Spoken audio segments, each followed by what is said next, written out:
போகிறதே இல்லை. நான் பொறுத்து போகிறதுனால நான் ஒரு அடி கூட இறங்கி போகல. இந்த எவ்வளோ நான் இறங்கி போகிறேனோ அவ்வளோ நான் மேலே நிற்கிறேன். உமக்காக யாவும் சகிப்பேன், உமது பலன் ஈந்திடுமே. சகிக்கும் போது சகிக்க கூடாதவர்களை சகிச்சுக்கிறேன். மற்றவங்க கூட கேட்பாங்க, இப்படி இருக்கணுமா, இப்படி இருந்து சாப்பிடணும்னு அவசியம் இருக்கா?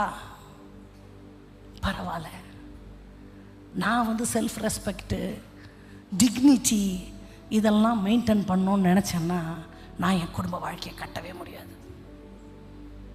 குடும்பமும் சபையும் ஒன்றோட ஒன்று இணைந்தது. கணவன் மனைவி உறவு தான் கிறிஸ்துவுக்கும் சபைக்கும் முன்னடையாளம். ஆமாவா?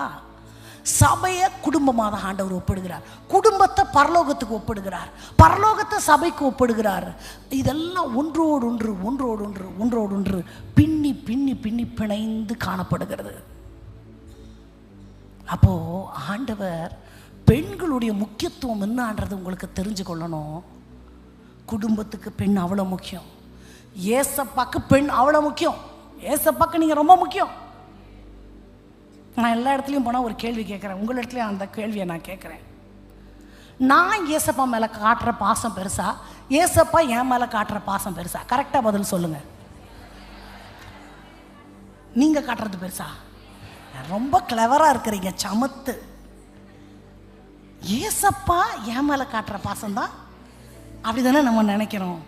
ஆனால் ஏசப்பாக்கு நம்ம காட்டுற பாசம் தான் பெருசாம்.